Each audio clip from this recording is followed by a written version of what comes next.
Olá, pessoal do Café com Leitura e você. Vamos agora dar início ao capítulo número 2 do livro O Poder da Presença. Acreditando na própria história e assumindo o controle dela. Presença é o seu interior se manifestando. Quem escreveu isso foi Padre da Espanha. O desejo de sentir-se e ser considerado autêntico parece uma necessidade humana básica, e talvez por isso o termo eu autêntico seja tão popular hoje em dia. Na verdade, às vezes acho que se abusa dele. Mas eis uma pergunta: em que consiste o eu autêntico? O que exatamente significa ser fiel a si mesmo? Será que é o que seus amigos têm em mente quando o incentivam a ser você mesmo? Será a sensação que temos quando estamos sendo genuínos? Será possível sermos a mesma pessoa em todas as circunstâncias e todos os momentos? Quantos eus existem aí e como descobrir qual deles expressamos? Antes de respondermos a isso, vamos falar sobre uma questão mais ampla. O que é o eu? Um grande número de psicólogos já abordou essa questão em mais de uma centena de anos de teorias e pesquisas. E isso no encalço de filósofos que já tentavam responder a essa pergunta há milhares de anos. Não dá para condensar todo esse trabalho anterior aqui, mas essas são, na minha opinião, as 3 coisas mais importantes a entender sobre o eu, particularmente em relação à presença. O eu. 1. É multifacetado, não singular. 2. Expressa-se através de nossos pensamentos, sentimentos, valores e comportamentos. 3. É dinâmico e flexível, não estático nem rígido. Reflete e reage à situação não como um camaleão, mas de modo a nos tornar relativos e também abertos ao crescimento. Não significa que nossos valores básicos mudam, mas às vezes existe um processo que envolve adaptar nosso verdadeiro eu à situação ou ao papel em que nos encontramos, escolhendo quais valores básicos e traços tornar visíveis. Se o eu é multifacetado e dinâmico, será que ao menos possuímos um eu autêntico, único e estático? Em eras passadas, pesquisadores defenderam a ideia romântica de que possuímos, sim, mas a maioria dos psicólogos e filósofos atuais concordam que não somos dotados de um autêntico permanente e plenamente integrado. Adota uma visão pragmática. O eu autêntico é uma experiência, um estado, não um atributo. Esse fenômeno transitório foi descrito pelo psicólogo Alison Lenton como a sensação subjetiva de ser seu próprio eu verdadeiro, como a ascensão momentânea de alinhamento ao seu eu real. E penso nele como a experiência de saber e sentir que você está sendo o seu eu mais sincero e corajoso. É expressar seus valores com autonomia e honestidade por meio de suas atitudes. Ele vem e vai, mas o reconhecemos porque parece certo. Praticamente, todos conseguem recordar um momento em que se sentiram fiéis a si mesmos, mas poucos podem dizer que se sentem assim o tempo todo. Adotamos visões flexíveis de nós mesmos baseados no papel que estamos representando em um momento e um contexto específico. Por exemplo, pai, cônjuge, professor. Assim, mesmo quando você sente que está sendo fiel a si, os detalhes desse eu, as partes que são ativadas, mudam de uma situação para outra. Mas será que nosso melhor eu autêntico é a mesma coisa que nosso verdadeiro eu autêntico? Naturalmente, existem certos aspectos de nós e das pessoas que nos conhecem que não gostamos tanto assim, alguns dos quais poderiam até ser considerados destrutivos. Muitos de nós estamos nos esforçando para modificar tais aspectos. Um medo irracional, um gênio explosivo. Existem também aspectos de nós que não revelamos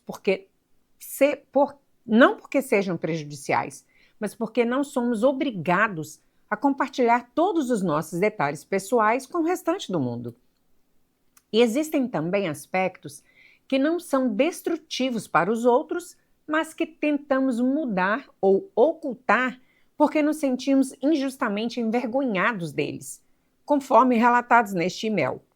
Atualmente sou estudante de medicina na Turquia. Tenho notas bem altas e adoro aprender meu ofício, pensar em ciências, ter ideias. Conheço meu potencial, sei que carrego algo grandioso dentro de mim. Mas o problema é que sofro de gagueira. Por causa disso, não consigo participar das aulas, não consigo discutir nada. E pior, não consigo fazer perguntas. Durante 4 anos, tive de escondê-las. Recebo muitas cartas e mensagens de pessoas lutando contra obstáculos que as impedem de acreditar plenamente, de confiar em seus eus mais ousados. Todos temos características que sentimos que deveríamos superar ou esconder, que sentimos não fazer parte de quem queremos ser. Esses obstáculos são reais, são dolorosos, são coisas com as quais seria melhor não conviver? Com frequência a resposta é sim.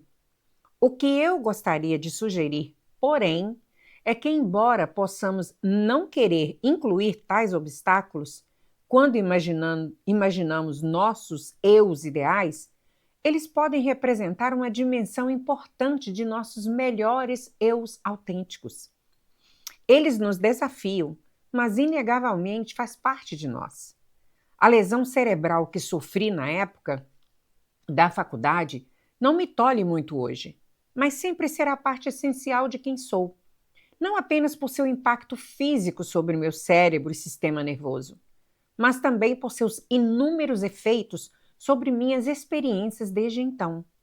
Relacionamentos, decisões, formas de pensar, aprender e sentir, minha visão do mundo. Durante muito tempo foi uma parte de mim que eu tinha vergonha de compartilhar.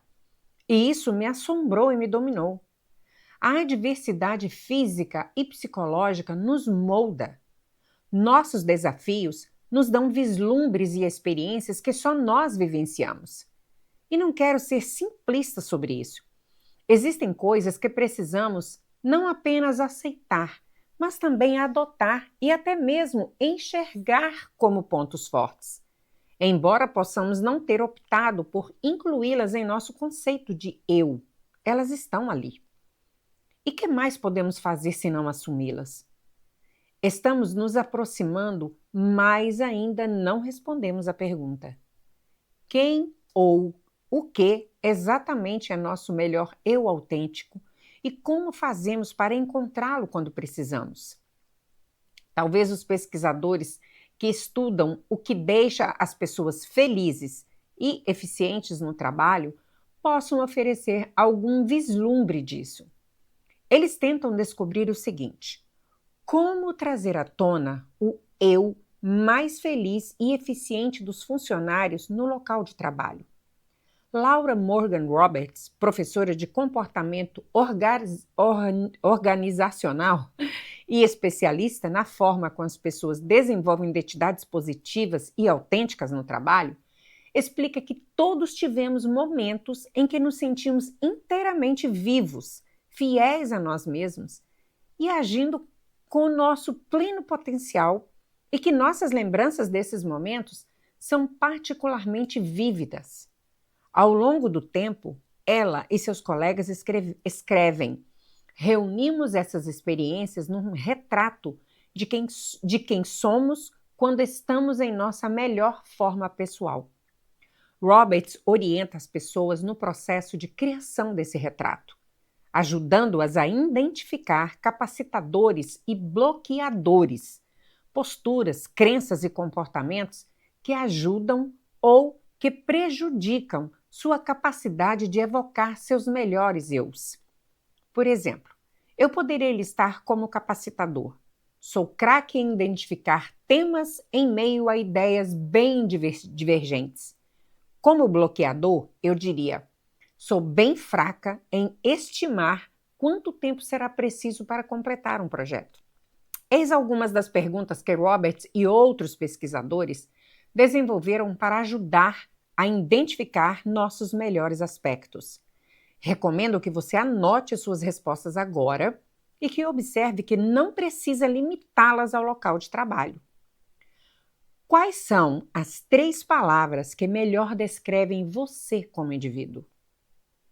O que você tem de singular que leva aos seus momentos mais felizes e ao seu melhor desempenho? Reflita sobre um momento em especial, no trabalho ou em casa, em que você agiu de uma forma que lhe pareceu natural ou certa. Como você pode repetir esse comportamento hoje? Quais pontos fortes são sua marca registrada e como você pode fazer uso deles? Mas não basta identificar os valores, atributos e forças que representam o seu melhor eu autêntico. Você precisa sustentar e confiar nas pessoas. Precisa acreditar nelas. Elas contam uma parte importante da sua história pessoal. E se você não acreditar em sua história, por que outra pessoa haveria de acreditar? Nós interpretamos os maiores desafios da vida como ameaças a essa história. Ou, mais precisamente, como questionamentos à adequação da pessoa que a história descreve.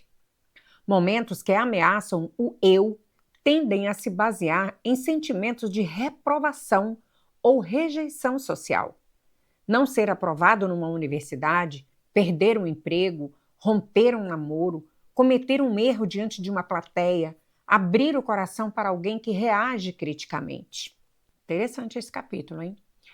Gente, vamos ficando por aqui, como sempre, dividindo o nosso capítulo em vários vídeos para não ficar cansativo para você. Mas antes de ir, quero pedir a você que ainda não é inscrito no nosso canal, por favor, se inscreva agora, clica no sininho para você ser notificado toda vez que a gente subir um novo vídeo. Te vejo daqui a pouco. Até lá!